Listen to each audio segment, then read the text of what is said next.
এই জন্য এই কথাটাকে বোঝা গেল, এইদিকে তাকান, এই কথাটা পরিষ্কার হয়ে গেল যে হিন্দু ধর্মনিরপেক্ষ হতে পারে, বৌদ্ধ ধর্মনিরপেক্ষ হতে পারে, খ্রিস্টান ধর্মনিরপেক্ষ হতে পারে, কারণ তাদের ধর্মে রাষ্ট্রকে ধর্মের আলোকে পরিচালনা করতে বাধ্য করে নাই। কিন্তু মুসলমান ধর্মনিরপেক্ষ এই জন্য হতে পারে না, কারণ ইসলাম ধর্মের মধ্যে রাষ্ট্রকে ধর্মের আলোকে পরিচালনা করতে বাধ্যতামূলক করা হয়েছে। কথা পরিষ্কার, এই কথা পরিষ্কার।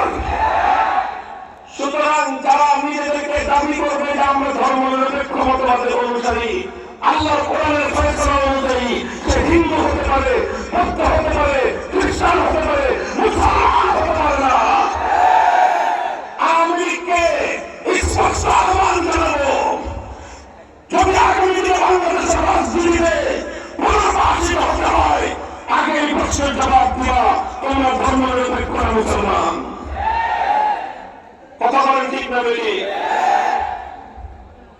এই ওবায়দুল কাদের ঘোষণা দেয় সব জানাজা সে পড়াবে। কথা বলেন ঠিক না বেশি? তুই কই এখন জানাজা পড়ানোর জন্য তোমার খুঁজে পাওয়া যায় না। এখন তো ছাত্রলীগ বলবে কে জানাজা পড়াবে বল? কাজেই কথাটা পরিষ্কার, এই লোকটার বিরুদ্ধে আমাদের রাগ খুব বেশি। কারণ জানেন, আমি 40 দিন এক চিল্লা রিমান্ডে কাটিয়েছি। 3 বছর জেলখানায় ছিলাম, তার মধ্যে পুরা 40 দিন আলহামদুলিল্লাহ এক চিল্লা শুধু রিমান্ডে ছিলাম। এই রিমান্ডে আওয়ামী লীগের অন্য কোন নেতার দ্বারা আমরা এই পরিমাণ উৎপাতের শিকার হই নাই, ওবায়দুল মুক্তাদের দ্বারা এই পরিমাণ উৎপাতের শিকার আমরা হয়েছি। প্রতিদিন রমজান মাস জুনায়দ হাবিব সাহেব হুজুরকে সকাল থেকে নিয়ে শুরু করে রাত 12টা পর্যন্ত দফায় দফায় ডেকে নিয়ে শুধুমাত্র কথার দ্বারা, কথার বাক্য মানে জর্জরিত করতো, টর্চার করতো।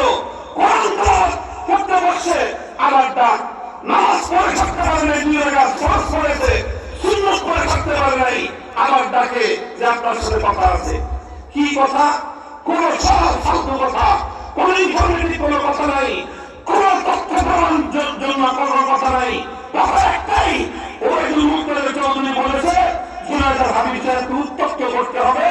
এই জন্য তার নির্দেশে শুধুমাত্র একজন মানুষকে, একজন বড় বৃদ্ধ, একজন